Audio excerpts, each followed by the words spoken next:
Fala galera, tudo bem com vocês? Estou aqui de novo para fazer a segunda parte do vídeo sobre a Política Nacional da Educação Especial. Quem ainda não assistiu o vídeo anterior, corre lá no meu IGTV, no meu feed e assiste, porque está muito bom.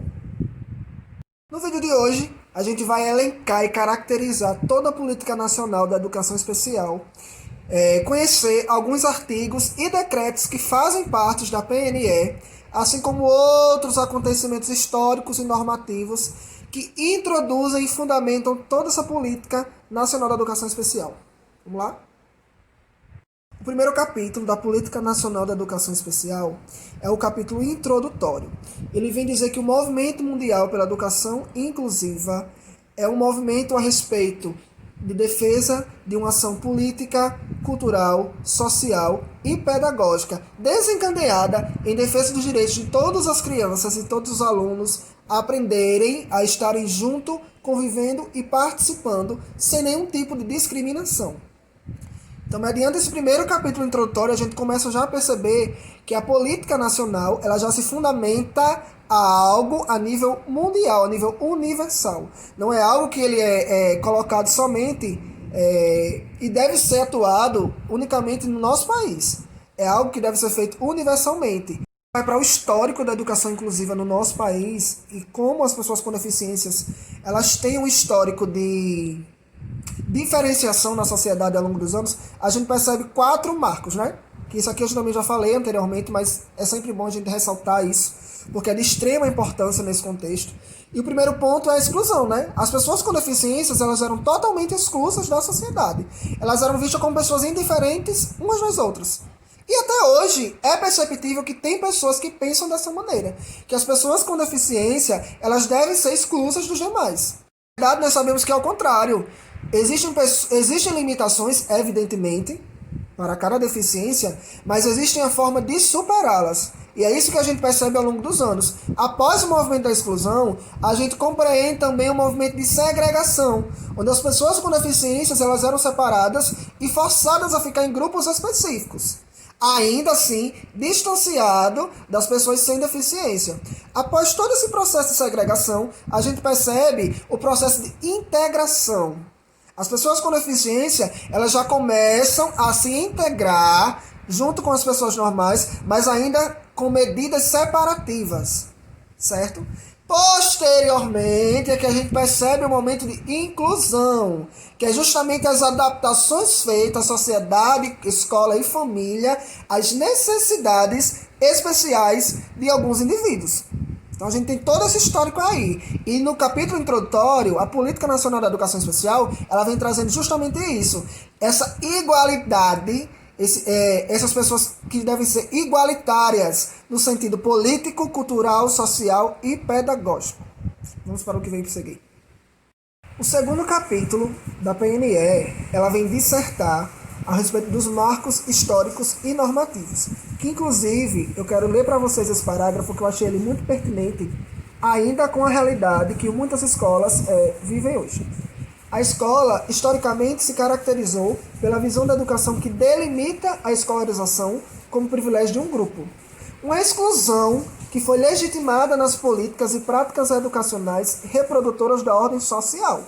Então, nesse trecho, a gente percebe a historicidade que caracterizou o privilégio da escolarização para todos. Mas ainda existem, até hoje, não venham me dizer que é mentira, porque existe, até hoje, essa exclusão e separação das PCDs.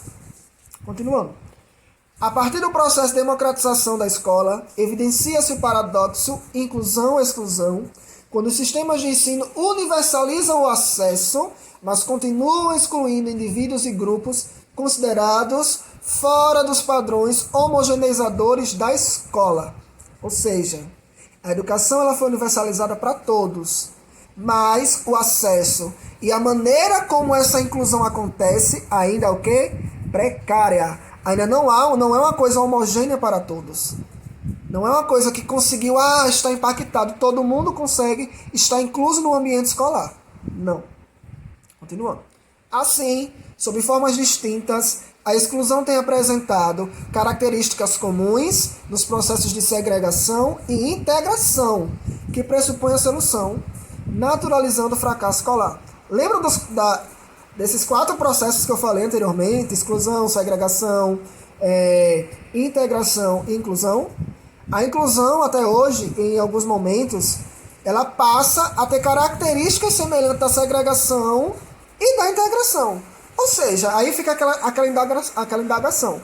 Estamos, de fato, realizando o processo de inclusão como deveria ser? Ah, Ítalo está falando isso porque ele é o mestre da inclusão. Obviamente não. Mas eu também tenho que pensar se, de fato, eu estou tratando a educação inclusiva como ela deveria ser.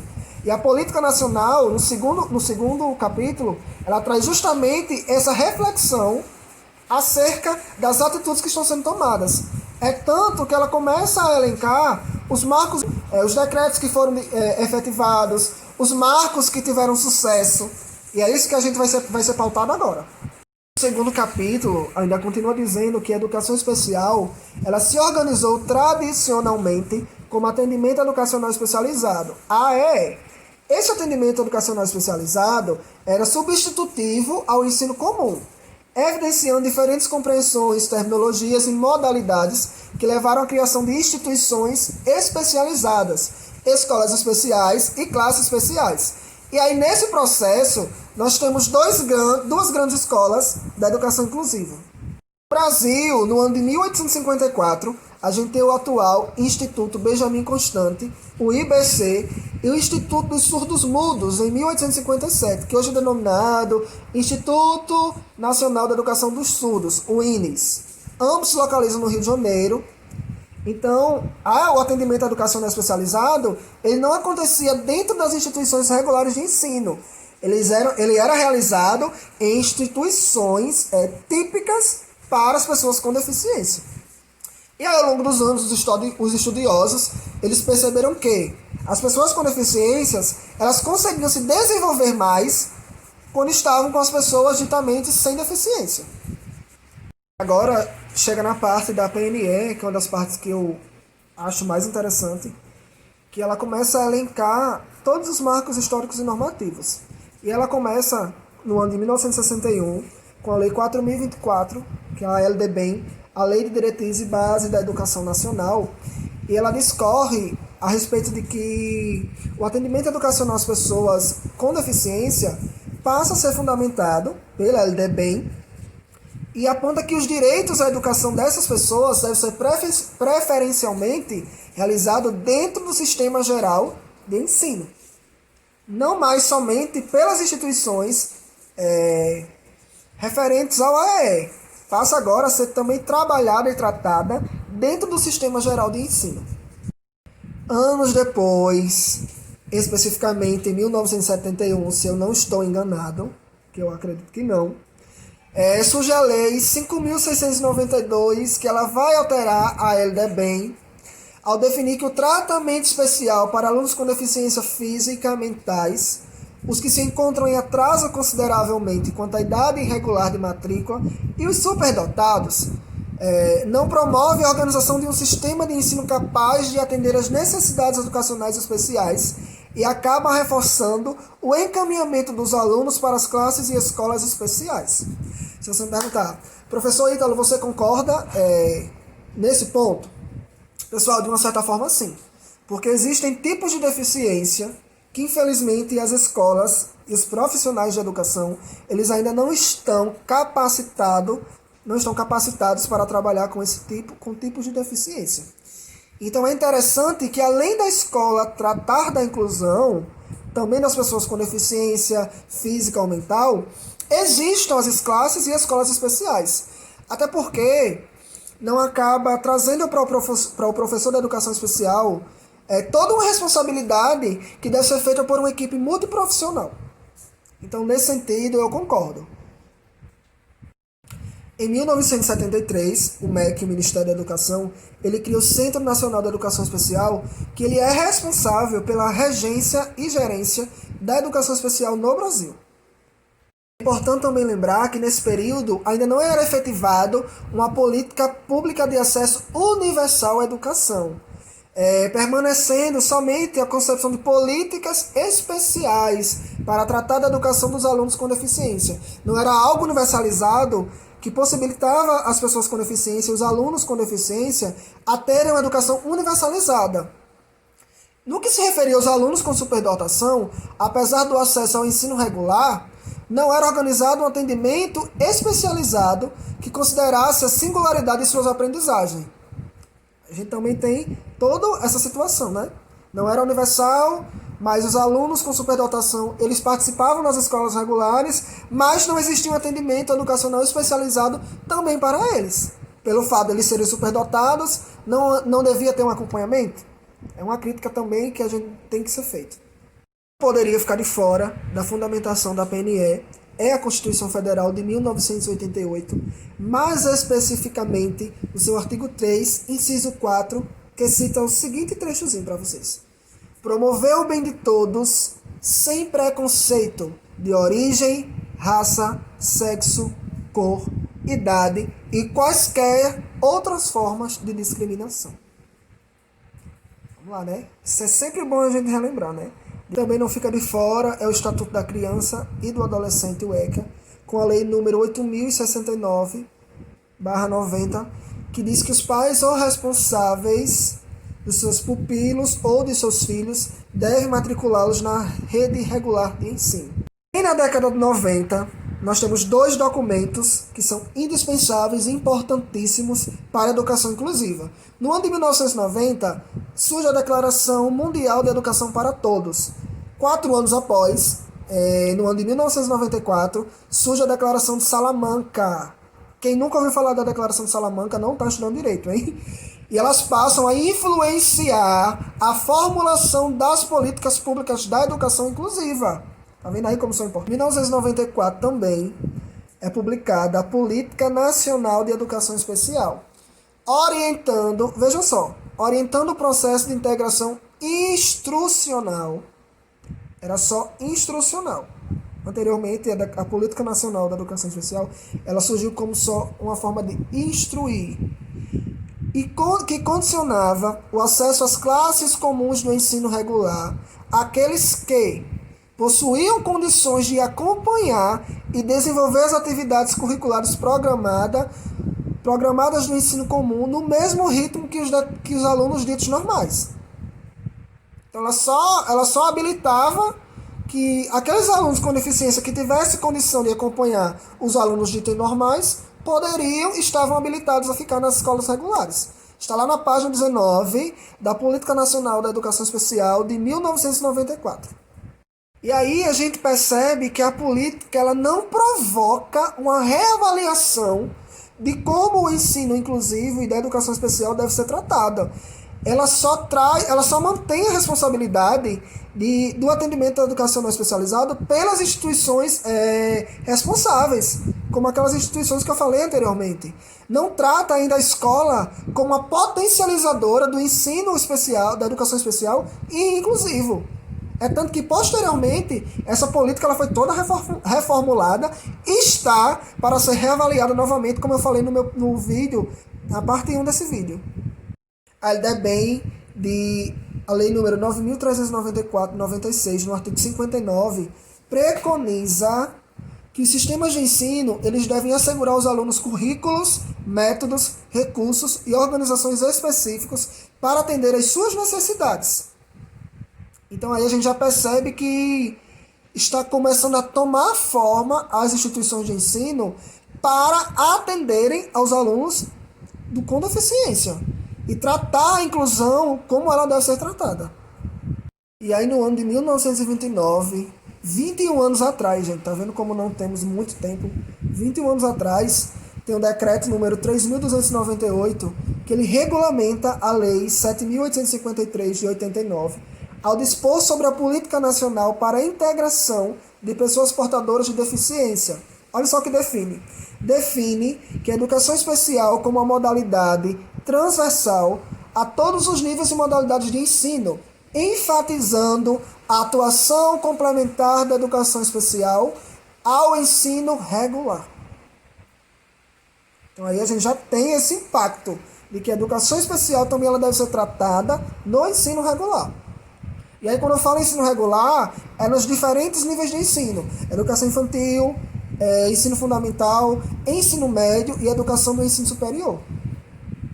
E aí também acompanhando esse processo de transição da educação especial para o ensino regular, a gente tem as diretrizes nacionais para a educação especial na educação básica, que é a resolução CNE/CEB, número 2 do ano de 2001, no seu artigo 2º, que determina o seguinte: os sistemas de ensino devem matricular todos os alunos, cabendo às escolas organizarem-se para o atendimento aos educandos com necessidades educacionais especiais, assegurando as condições necessárias para uma educação de qualidade para todos.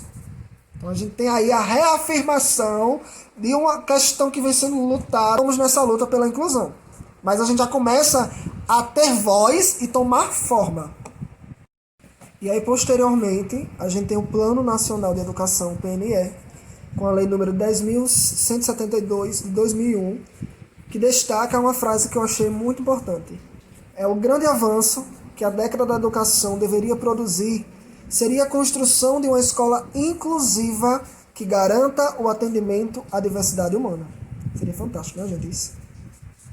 O terceiro capítulo da Política Nacional da Educação Especial, ele vai falar a respeito do diagnóstico da educação especial, que é basicamente o papel que o Censo Escolar, junto com o MEC e o INEP, eles realizam anualmente nas instituições, que é referente à coleta de dados a respeito da educação básica, possibilitando ter acesso aos indicadores da educação especial. E aí a gente tem a coleta a respeito da quantidade de alunos, a estrutura da escola, se ela está com acessibilidade adequada, sobre o atendimento educacional especializado, se está sendo realizado pela SRM, a escolarização dos alunos, as séries, dentre outras características. É um diagnóstico, é uma coleta de dados de forma geral. O capítulo da PNE disserta a respeito do objetivo da Política Nacional de Educação Especial na perspectiva de uma educação inclusiva, que é basicamente o objetivo de trazer a aprendizagem aos alunos com deficiência, transtornos globais do desenvolvimento, que atualmente é o transtorno do espectro autista, altas habilidades, superdotação nas escolas regulares, orientando aos sistemas de ensino para promover respostas às necessidades educacionais especiais, garantindo transversalidade da educação especial, desde a educação infantil até o ensino superior. Então, aí a gente já tem um objetivo principal, que é trazer a educação, fazer com que a educação, ela de fato, seja efetivada de uma maneira inclusiva em todos os níveis de ensino. E também traz o atendimento educacional especializado, o AEE. Continuidade da escolarização nos níveis mais elevados de ensino, a formação dos professores para o atendimento educacional especializado e demais professores da educação para a inclusão escolar. Temos a questão que é um ponto importantíssimo, é a participação da família e da comunidade. A acessibilidade urbanística, arquitetônica, nos mobiliários e equipamentos, nos transportes, na comunicação e na informação, além da articulação intersetorial na implementação das políticas públicas. O 5, ele fala a respeito dos alunos que são atendidos pela educação especial e começa com a discussão de que por muito tempo perdurou que o entendimento de que a educação especial era organizada de forma paralela à educação comum. E que atualmente, com essa variação de decretos, de legislação, entende-se uma modificação a essa modalidade de ensino, trazendo esses alunos para as escolas regulares. E aí coincide de que haverá também, surgiu também, e surge até hoje, essa alteração nas concepções de legislações para que consiga se efetivar a educação especial na educação regular a mais inclusiva possível. Então ela vem trazer justamente isso, esse contexto de alteração de que a educação especial sofreu ao longo dos anos, deixando de ser algo paralelo ao ensino regular e sendo algo atrelado que caminha junto do ensino regular. E por fim, mas não menos importante, o capítulo 6 ele vem dissertar a respeito das diretrizes da Política Nacional da Educação Especial na perspectiva da educação inclusiva. É um capítulo muito grande, que vale a pena a gente depois ter um vídeo especificamente para ele, comentando sobre cada parágrafo. Mas aí, de forma geral, ele vem trazer que a educação especial é uma modalidade de ensino que perpassa todos os níveis. Não é diferente daquilo que eu falei anteriormente. Entre etapas e modalidades, realiza o atendimento educacional especializado, disponibiliza recursos e serviços e orienta quanto à sua utilização no processo de ensino e aprendizagem nas turmas comuns e regulares de ensino. Esse capítulo ele é importante porque em cada parágrafo ele fala dos procedimentos adotados para cada tipo de deficiência. Então merece um vídeo só para ele. Eu consigo aqui com isso fechar esse vídeo a respeito dos marcos legais, especificamente da Política Nacional da Educação Especial. Espero que vocês tenham gostado. Também a gente tem que estar sempre olhando aqui para o ano dos decretos, para o número da lei, porque senão a gente acaba se confundindo. Compartilhem, curtam, comentem, deixem sugestões e aguardem os próximos vídeos no meu IDTV. Muito obrigado pelo carinho de vocês e até o próximo, hein?